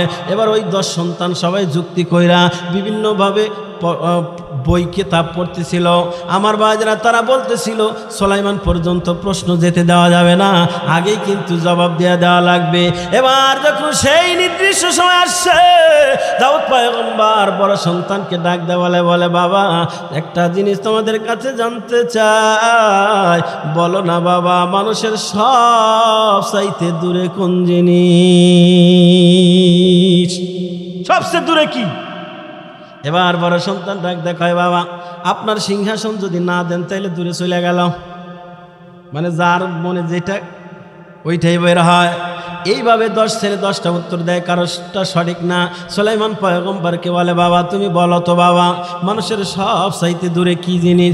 এবার ছোট্ট বাচ্চাটা জবাব দেয়, জবাব দিতে গিয়ে এবার ফোফায় কান্না শুরু করছে। দাউদ পয়গম্বর বলে বাবা কেন কান্না করো বলো না? কয় আমি একটু কান্না করি এই জন্য আমি যেটা বুঝলাম আমার 10 ভাই যেটা জবাব দিছে তাদের সাথে তো আমার মেলে না, আমি অন্যতা বুঝলাম এই জন্য আমি কান্না করি। দাউদ পয়গম্বর বলে বাবা কি বুঝছো তাড়াতাড়ি বলো। এবার সুলাইমান পয়গম্বর বলেন ভবিষ্যতে যিনি নবী হবেন তার দিমাগ মেজাজ বুদ্ধি তো অন্যরকমই হবে, কথা বলেন ঠিক কিনা? সুলাইমান পয়গম্বর বলেন সব চাইতে দূরে হলো মানুষের কবর। কারণ বাংলাদেশের মানুষ যদি আমেরিকাও থাকে টেলিফোন দিলে 1 মিনিটে খবর নেওয়া যায়, কিন্তু 10 বছর আগে বাবা মারা গেল, কবরের ভিতরে রাখা হলো, আজও পর্যন্ত আমরা খবর নিতে পারলাম না, চিঠিও দিতে পারলাম না, টেলিফোন করার ব্যবস্থা এখন পর্যন্ত আবিষ্কার হয় না। খবর নেওয়া যায় কি? ঘরের পাশে কবর হইলেও কিন্তু দূরে খবর নেওয়া যায় না। সুলাইমান পয়গম্বর জবাব দেওয়ার পরে দাউদ পয়গম্বর বলে বাবা তোমার জবাব 100% সত্য সঠিক। এবার 2 নম্বর প্রশ্নের জবাব দাও। বড় সন্তানকে ডাক দেওয়া বলে বাবা বলো মানুষের সব চাইতে কাছে কোন জিনিস? এর নবীর উম্মতের দল এক সন্তান ডাক দেওয়া বলে, বড়টা ডাক দেওয়া বলে সব চাইতে কাছে তো এই সিংহাসনটাই ছিল, কিন্তু না দিলে দূরে চলে যাবে। কেউ কয় চোখের ভুল, কেউ কয় নাক, যে যেটা বুঝছে। আমার বাবা যা সুলাইমান পয়গম্বরকে বাবা ডাক দেওয়া বলে বাবা বলো মানুষের সবচাইতে কাছে কোন জিনিস? এবার সুলাইমান পয়গম্বর বলে বাবা আমি যেটা বুঝলাম মানুষের সবচাইতে কাছে হলো মানুষের মৃত্যু। এটা এত কাছে বাবা, এই কথা বলে নেমে যাব এই গ্যারান্টি আমাদের নাই, এখান থেকে উঠবেন এই গ্যারান্টি কারণ এই কথা বলেন ঠিক কিনা? এত কাছে বাবা মরণ, ওই মরণ থেকে আমরা উদাসীন, এই জন্য আমরা বেপরোয়াভাবে গুনাহ করতেছি রে বাবা। মরণের কথা যদি স্মরণ থাকে রে বাবা, এই মানুষটাকে বলতে হবে না আসো নামাজে যাই, আসো রোজা পালন করে, আসো পর্দায় থাকি, আসো হালাল খাই, এটা বলা লাগবে না যদি সিনার ভিতরে থাকে মরণের ভয়।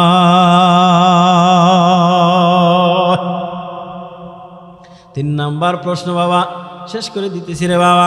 3 নাম্বার প্রশ্ন করলেন বাবারা বলো মানুষের কাছে সব চাইতে কম দামের বস্তুর নাম কি? কম দামের বস্তু।